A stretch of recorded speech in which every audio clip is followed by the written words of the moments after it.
Dusekkar. Yeah, that blue magic pumpkin that looks freaky and everyone loves. Well, I guess you're here because every time you play with him, you get either targeted the first or slimed like the crying child in the 83s. Well, let me show you how to actually play this freaky boy, since I consider that I have played him for a decent time. As you may know, he's kit and unique passive. Let's get more into a deep analysis of how you should use his abilities.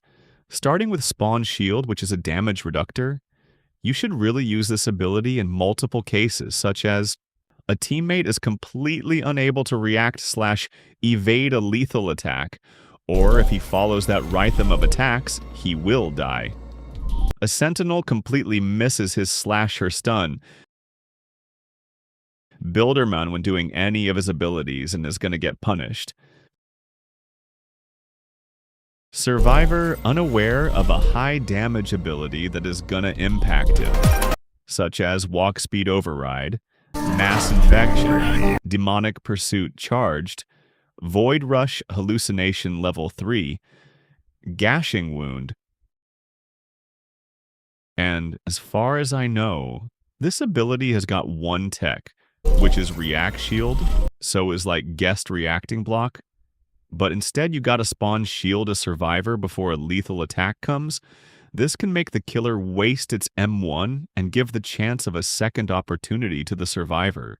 One thing you must know as Dusekkar when spawn shielding is that if you feel that the killer is too close to you, cancel the ability for better preservation. Secondly, we have Plasma Beam. So with Plasma Beam, if a survivor is chased, you mostly want to hit the survivor with it, since doing so not will only grant the survivor speed 1 for 2 seconds, but also 20 HP overheal, which can save him from an attack he's vulnerable of.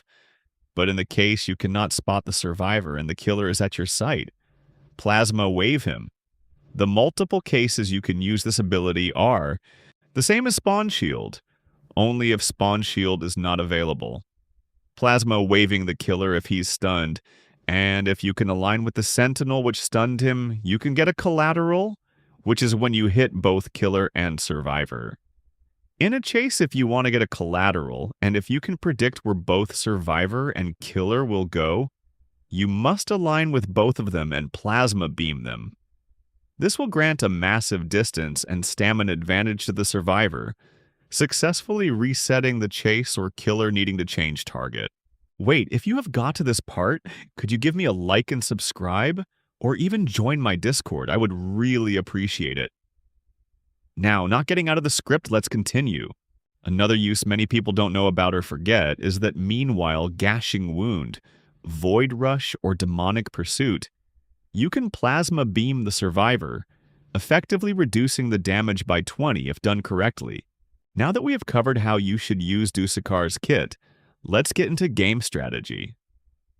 We need to take in account that Dusekkar is a long-range support, so we must take as much advantage of that by positioning ourselves from 100 to 75 maximum studs of the killer. Just to make a reference take in account, the range of Plasma Beam is of 75 studs. You'll also need a technique called shadowing, which consists of following someone by hiding in walls while having a clear sight of the person you're shadowing. I'm going to give an advice you never, and when I say never, is to never get close to the killer, since the next meme is going to be Dusekkar Do. Another thing you must take in count, which is only for advanced players, is that you must have critical thinking when using abilities or positioning, since any of those can be heavily countered by a killer, resulting in you dying because of the non-existence of self-help abilities in your kit and fully reliance on teammates. With no more to talk about, I wish everyone a nice day and luck maining this freaky magical pumpkin. Remember to subscribe and leave a like, it really helps a lot. The end.